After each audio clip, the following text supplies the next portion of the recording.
(7월 18일) 황장수의 뉴스 브리핑 시작하겠습니다. 테러가 세계 곳곳에서 나고 미국에서는 또 흑인이 경찰 3명을 죽이고 3명을 부상 입히고 달아났습니다. 이제 내일 아마 클리블랜드에서 오하이오주 트럼프 공화당 전당대회가 있을 건데요. 이 자리에서 트럼프가 대선 후보로 확정이 되겠죠. 나흘간 열리는데 그 행사도 무사히 끝날지 의문입니다. 또 지난 토요일 새벽에는 터키에서 군부의 쿠데타가 일어났는데 진압이 되었습니다. 6,000명이 체포됐다고 합니다. 자, 정신이 없습니다. 한국은 사드가 난리가 났습니다. 지난 금요일 총리는 성주에 갔다가 망신도 그런 망신이 넘는 굴욕을 겪었습니다. 자, 웃돌이가 벗겨지고 계란에 맞고 그뿐입니까? 수첩과 스마트폰을 뺏기고 웃돌이 안에 있었겠죠. 나중에 돌려받았다고 합니다. 자, 성주의 이 과격 시위에 대해서 사드 저지 투쟁위 위원장은 외부인의 개입에 대해서 인정을 하고 유감을 표명했습니다. 자, 과거 통진당의 이 일종의 통진당을 잇는 후계 정당 격인 민중연합당, 여기에는 흑수저당, 비정규직당, 농민당 이런 당들이 합쳐져서 만들었다는데요. 합쳐져봤자 옛날에 통진당의 하부 조직들 중에 알려지지 않은 뉴페이스들을 일부러 내세워서 총선에 전국 수십 군데 후보를 내었다가 다 낙선했죠. 그 사람들이 지금 성주에 뛰어든 것 같고, 또 성주는 과거부터 농민의 조직이 유명했습니다. 여성 농민의 회장을 하시던 분이 과거에 통진당 비례대표 1번을 맡았다가 내부 분란이 벌어지니까 사퇴하기도 했는데 그분도 이 성주 출신입니다. 그래서 일정하게 경북에서 제일 좀 발전이 덜 된 낙후된 지역이기는 하지만은 또 이 교통상으로도 좀 오집니다. 그렇습니다만은 그 지역에도 농민의 활동이나 일정하게 이 정권에 반대하는 세력들이 있었습니다. 그런데 외부에서 온 세력과 또 내부의 그런 세력들이 합세해서 아마 지난 15일에 시위를 과격한 행태로 이끌었다고 봅니다. 그렇지만은 저는 성주 국민들에게 여쭙고 싶은 것은 외부 세력의 핑계를 대는 것도 옳지 않다고 봅니다. 자, 혈서를 쓰고 3,000명, 5,000명이 모여서 집회를 하는데 거기에 외부 일부가 뛰어들어서 방향을 강경하게 몰고 갔다. 마이크를 일방적으로 잡았다. 자, 시골이 얼마나 배타적이며 이웃에 누가 뭐 하는지 다 아는 동네 아닙니까? 성주 같으면 더더욱이 좁은 동네입니다. 여기에서 외부 세력들이 과연 이 집회에 주민들의 반대에도 불구하고 뛰어들 수 있었을까? 자, 저는 의문을 가지고 있습니다. 뭐 적당히 시위를 좀 주도할 사람도 필요했던 거 아닌가 하는 생각도 하고 있어요. 앞으로는 물리력은 최대한 자제하고 외부 세력 개입되는 쫓아낼 방침이다. 모르는 30, 40대 남자들이 미군 타도 구호 외쳐서 이상하다 이런다는데요. 어차피 사드 싸움은 시작이 되었고 한국의 종북 친북들에게는 사드 싸움만큼은 물러설 수 없는, 한마디로 그들이 가장 싫어하는 미국과 한국을 연결하는 핵심적인 군사적 고리다, 그렇게 판단하고 있습니다. 이 싸움을 통해서 한국과 미국 간에 이 동맹부도에 지대한 타격을 입히겠다. 그리고 그것이 결국은 이 사드가 철회되면서 주한미군 전시작전권 이런 부분에 대한 이 반환, 결국 미군 철수로 연결되는 것을 노리고 있다. 즉 한국의 친북 종북 세력들이 통진당 해산 리프트 대사 비습 사건 이후에 이제 그동안 다져왔던 역량을 총력 집중시켜서 아마 이번에 사드 배치 반대에 나설 겁니다. 문제는 이들 자체는 별게 아닌데요. 이들을 둘러싸고 있는 야 3당 의원들, 야 3당 내부의 여러가지 당직자나 이런 사람들 중에 야 3당 내부에 포진해 있는 광범위한 반미, 친북 성향의 세력들은 자신들의 이론이나 생각으로는 도저히 사드 배치에 찬성할 수 없다라는 결론을 가지고 있을 겁니다. 그 사람들은 과격 사회운동이나 학생운동을 한 지가 지금 30년이 넘었지만은 이 문제에서는 절대로 양보할 수 없을 만큼의 의식화를 30년 동안 가져왔다는 겁니다. 저희가 우려하는 것은요, 오히려 성주에 뛰어든 과거의 통진당, 친북 종북 세력이 문제가 아니라 또 때만 되면 촛불 시때 이름을 바꿔서 간판만 바꿔달면서 그때 광우병 시위라든지 NLL 시위라든지 국정원 댓글 시위라든지 제주 강정기지 반대 시위라든지 이런 데 뛰어들던 그 사람들이 두려운 게 아니라 기성정당 내부에 자리를 잡고 있는 뿌리 깊은 종북 세력들이 무섭다는 겁니다. 대학을 다닐 때, 그들이 대학을 다닐 때 80년대, 90년대 초반에는 주사파가 대학가를 휩쓸었습니다. 대부분의 학생운동, 사회운동 출신의 야당 의원들은 그때 주사파와 관련해서 학생운동을 주도해 왔습니다. 전대협을 만들고 한총련을 만들면서 사실상 그들은 이 주사파의 논리를 이 학생운동에 있어서만큼은 가장 대중적인 이념이라고 받아들였던 겁니다. 자, 그때 물들었던 어떤 부분들이 지금도 지워지지 않고 있다는 겁니다. 근데 저는요, 그 언론들의 보도 태도도 사드를 둘러싸고 정말 지적하지 않을 수 없는 게 있습니다. 황교안 총리 차가 성주 군청에서 겨우 빠져나와서, 그때 빠져나올 때 버스 안에 갇혀 있다가 다시 나와서 다른 차로 옮겨 탔다가 그 차가 막히니까 또 다른 차로 옮겨 타서 헬리콥터가 인근에 대기하고 있으니까 그까지 경찰차 한 대가 앞장서고 하얀색 소나타에 타서 이 헬리콥터 타는 데까지 가고 있었는데 37살 먹은 이모씨라고 성주 주민 한 명이 황 총리가 이 성주 군청에서 탈출했다라는 소리를 주민들로부터 전화로 듣고 부인, 그리고 10살 먹은 딸, 7살 먹은 쌍둥이 아들, 이렇게 5명의 가족을 태운 채로 이렇게 황 총리 차를 찾다가 이 흰색 소나타 순찰차 뒤에 따라오는 소나타 차를 발견하고 황 총리가 그 차에 탔을 거라고 생각하고 순찰차는 먼저 보낸 다음에 자신의 승용차를 중간에 끼어들어서 막았답니다. 길을요. 자, 시골길에 차 한 대가 옆으로 막으면 빠져나갈 수가 없죠.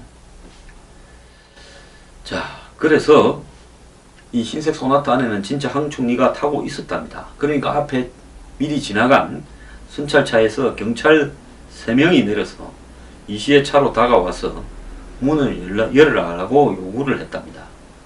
근데 이 씨가 여기에 끝까지 응하지 않자 경찰관이 발로 승용차 유리창을 착서, 근데 유리창이 깨어지지 않자 곤봉을 가져와 유리창을 부쉈답니다. 이 씨의 승용차 뒷자리에 타고 있던 아이들은 놀라 울음을 터뜨렸고 황 총리가 탄 승용차가 이 씨의 뒷부분을 밀어내듯이 받고 그대로 달아나며 이 씨의 차 뒷범퍼는 완전히 부서졌다고 합니다.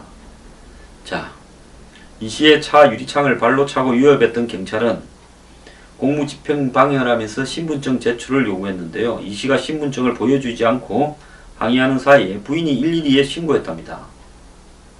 자, 여기서요.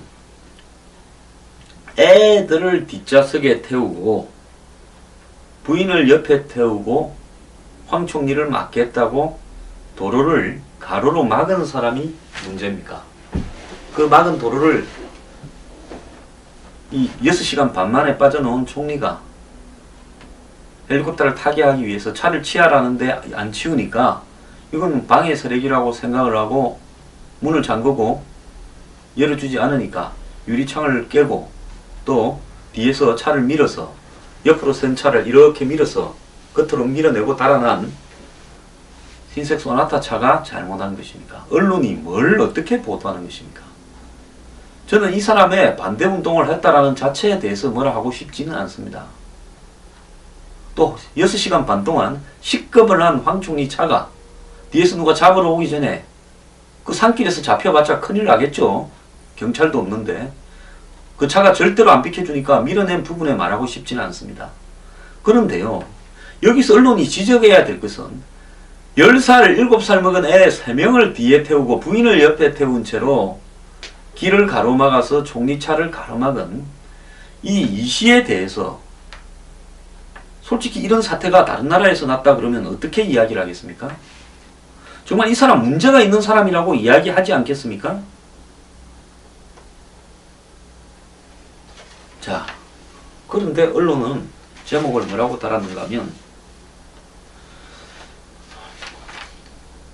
이 애들이 있는 차를 갖다가 밀어내고 달아난 총리차 그리고 경찰은 차를 부쉈다. 범퍼고 뭐고 박살났다. 이렇게 이야기를 한 겁니다. 자, 언론 이렇게 보도해도 됩니까? 애들을 옆에 태운 채 길거리를 갖다가 옆으로 차를 가로질러 세워서 총리차에 바리케이트를 친다? 자, 그건 총리차가 아니라요. 총리가 탔든 누가 탔든 중요한 게 아닙니다. 애들을 실은 사람이 애들을 갖다가 이렇게 실은 차를 옆으로 세워서 소울이더만요. 경성용차에 가까운 차죠. 기아에서 나온 소울. 그걸 옆으로 해서 앞으로 직진하는 차를 막으려고 했다. 애가 뭐 바리케이트입니까? 가족을 싣고 그 짓을 해도 됩니까? 혼자서 그 짓을 했다면 저는 뭐 그럴 수도 있다고 생각을 하겠습니다. 그런데 10살, 7살 먹은 애를 싣고 그렇게 했다면 만약에 미국이나 유럽이나 다른 정상적인 나라에서 이런 짓을 했다면 이 사람을 비판하는 것이 대중의 여론이 돼야 됩니다. 왜? 총리차를 막았다라는 정치적인 문제가 아니라 애를 실은 차를 가지고 예? 길거리를 가로질러버림. 급히 가는 차들을 막기 위해서 얼마나 열심히 갔겠어요. 6시간 반 동안 고생을 했어요. 아마 죽으라고 탈출하고 있었을 겁니다. 그 차를 갖다가 옆으로 가로질러서. 자, 이 사람이 오늘 인터뷰를 했습니다. 성주에 계속 살고 싶다고 말하러 왔을 뿐인데 경찰은 공무집행 방해로 몰았다.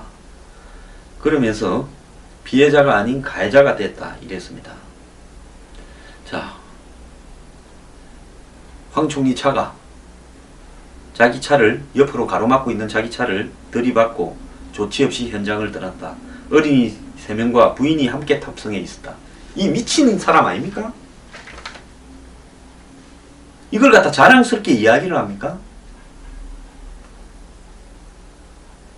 자, 집회나 시위도요, 해야 될 일이 있고 하지 말아야 될 일이 있습니다.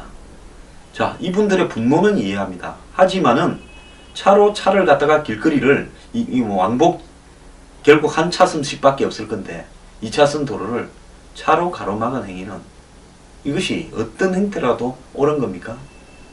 절대 옳지 않죠. 무슨 전쟁이 났습니까? 그래 가로막아서 황 총리를 붙들어 놓는다고 그게 답이 나옵니까? 그야말로 객기지요. 그때 당시에 대통령도 없고 총리라 그러면 최고 권력 결정권자입니다. 그래 그 사람을 6시간 반 만에 빠져나온 사람을 또 가로막아서 뭘 이야기해보고 싶은 겁니까? 시민 저항권을 이야기하고 싶은 겁니까?